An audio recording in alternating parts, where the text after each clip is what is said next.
दोस्तों कैसे हैं आप लोग। मेरा नाम सौरभ कुमार है और मैं आप लोग को यहाँ पर स्पेक्ट्रम किताब से आधुनिक भारत का इतिहास पढ़ा रहा हूँ। और इसमें हम लोग जो है हर चैप्टर का समरी सारांश पढ़ रहे हैं। तो आज हम चैप्टर नंबर 37 का सारांश पढ़ेंगे, ठीक है, जो कि आपका इकाई 10 का पार्ट है। तो इकाई 10 में आपके टोटल अध्याय जो है 33 से लेकर 39 के बीच में है। और आपका जिसका नाम है इकाई 10 का स्वतंत्रता एवं स्वातंत्र्योत्तर विकास। तो स्वतंत्रता एवं स्वातंत्र्योत्तर विकास, ठीक है, इसके बारे में हमको पढ़ना है, ठीक है। और इसी का चैप्टर नंबर आज हम पढ़ने जा रहे हैं 37, जिसका नाम है प्रथम आम चुनाव प्रवृत्तियाँ एवं चुनौतियाँ। तो आपका जो आज हम पढ़ेंगे अध्याय 37, प्रथम आम चुनाव प्रवृत्तियाँ एवं चुनौतियाँ क्या थी, ठीक है, इसको पढ़ेंगे। इसका जो है समरी पढ़ेंगे, सारांश। तो इसका आपका सारांश जो है समरी नहीं दिया गया लास्ट पेज में, तो इसको हम लोग खुद से बनाएंगे और इसको पढ़ेंगे, ठीक है। तो सबसे पहले देखेंगे प्रथम भारतीय आम चुनाव 1951 से लेकर 1952, ठीक है।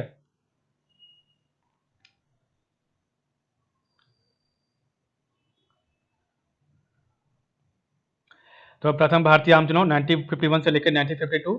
तो अप्रैल 1950 में जन प्रतिनिधित्व अधिनियम पारित किया गया और इसके साथ ही भारतीय चुनाव आयोग एक स्वायत्त निकाय का गठन किया गया। सुकुमार सेन भारतीय सिविल सेवा के अधिकारी भारत के पहले मुख्य चुनाव आयुक्त नियुक्त किए गए, ठीक है।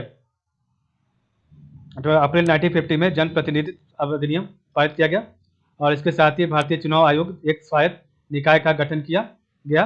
सुकुमार सेन भारतीय सिविल सेवा के अधिकारी भारत के पहले मुख्य चुनाव आयुक्त नियुक्त किए गए, ठीक है। उसके बाद चुनाव में भाग लेने वाले राजनीतिक दल। तो चुनाव में भाग लेने वाले राजनीतिक दल कौन थे? तो प्रथम आम चुनाव अक्टूबर 1951 से लेकर फरवरी 1952 के बीच 4 माह आयोजित किए गए। इस चुनाव में कुल 53 राजनीतिक दलों ने हिस्सा लिया, जिसमें 14 राष्ट्रीय दल भी सम्मिलित थे। तो प्रथम आम चुनाव अक्टूबर 1951 से लेकर फरवरी 1952 के बीच 4 माह आयोजित किए गए और इस चुनाव में कुल 53 राजनीतिक दलों ने हिस्सा लिया और जिसमें 14 राष्ट्रीय दल सम्मिलित थे, ठीक है।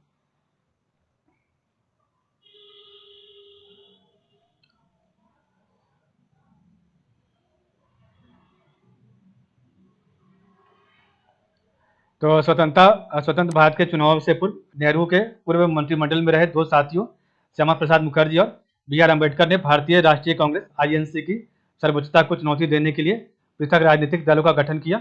तो स्वतंत्र भारत के चुनाव से पूर्व नेहरू के पूर्व मंत्रिमंडल में रहे दो साथियों श्यामा प्रसाद मुखर्जी और बी.आर. अम्बेडकर ने भारतीय राष्ट्रीय कांग्रेस (आईएनसी) की सर्वोच्चता को चुनौती देने के लिए पृथक राजनीतिक दलों का गठन किया, जहां श्यामा प्रसाद मुखर्जी ने अक्टूबर 1951 में जनसंघ का गठन किया।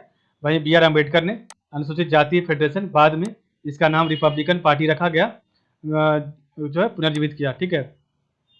अन्य दलों में जिन्होंने सामने आना शुरू किया किसान मजदूर प्रजा परिषद आचार्य कृपलानी के नेतृत्व में, सोशलिस्ट पार्टी राम मनोहर लोहिया और जयप्रकाश नारायण के नेतृत्व में और भारतीय कम्युनिस्ट पार्टी इत्यादि मुख्य रूप से शामिल हैं, ठीक है। हालांकि ये छोटे दल भारतीय राष्ट्रीय कांग्रेस की जोरदार जन समर्थन दल के सामने टिक नहीं सके थे। तो अब स्वतंत्र भारत के चुनाव से पूर्व नेहरू के पूर्व मंत्रिमंडल में रहे दो साथियों श्यामा प्रसाद मुखर्जी और बी.आर. अम्बेडकर ने भारतीय राष्ट्रीय कांग्रेस (आईएनसी) की सर्वोच्चता को चुनौती देने के लिए पृथक राजनीतिक दलों का गठन किया, जहां श्यामा प्रसाद मुखर्जी ने अक्टूबर 1951 में जनसंघ का गठन किया।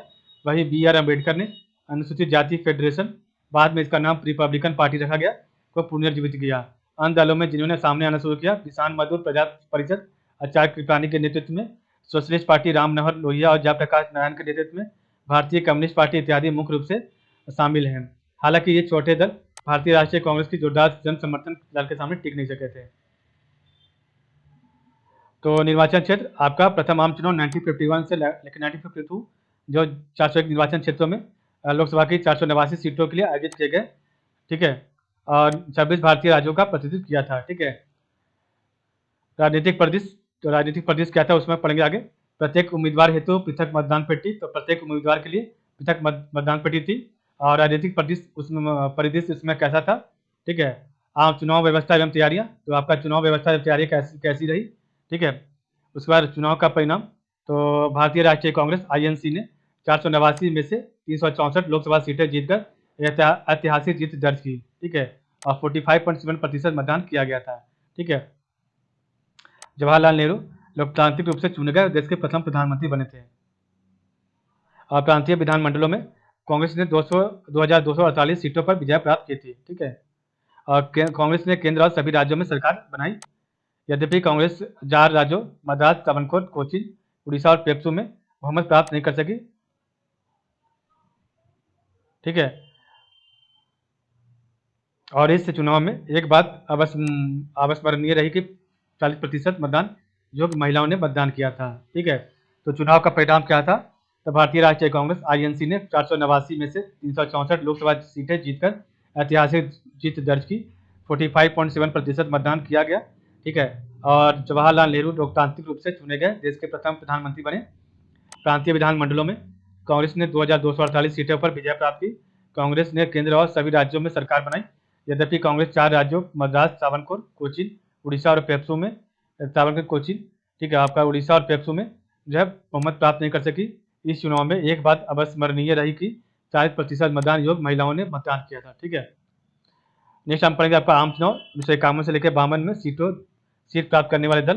तो आपका आम चुनाव 1951 से लेकर 1952 में सीट प्राप्त करने वाले दल क्या थे? तो भारतीय राष्ट्रीय Congress INC 364 seat, communist party CPI 16 seat, socialist party 12 seat, किसान मजदूर प्रजा पार्टी केएमपीपी 9 सीट जीता था इन्होंने, People's Democratic Front PDF 7 seat, Ganatantra Parishad GP 6 seat. ठीक है, अखिल भारतीय हिंदू महासभा 4 सीट, उसके बाद आपका जो है शिरोमणि Akali Dal 4 seat, Tamil Nadu toilers party 4 seat, Akhil Bharatiya Ram राज्य परिषद 3 सीट, भारतीय जनसंघ आपका श्यामा प्रसाद मुखर्जी वाला 3 seat, revolutionary socialist party 3 seat, Commonwealth party 3 seat, Jharkhand party 3 seat, schedule caste federation 2 seat, लोक सेवा संघ 2 seat, peasants and workers party of India 2 seat, forward block मार्क्सवादी 1 सीट, कृषिकर लोक पार्टी 1 सीट, छोटा नागपुर संथाल परगना जनता पार्टी 1 सीट, और Madras state Muslim League party 1 seat, Travancore Tamil Nadu Congress party 1 seat, और निर्दलीय ने 37 सीट जीता था। एंग्लो इंडियन नामित 2 सीट थे। ठीक है, इस चुनाव में कांग्रेस पार्टी ने लोकसभा में 23 सीटें प्राप्त की।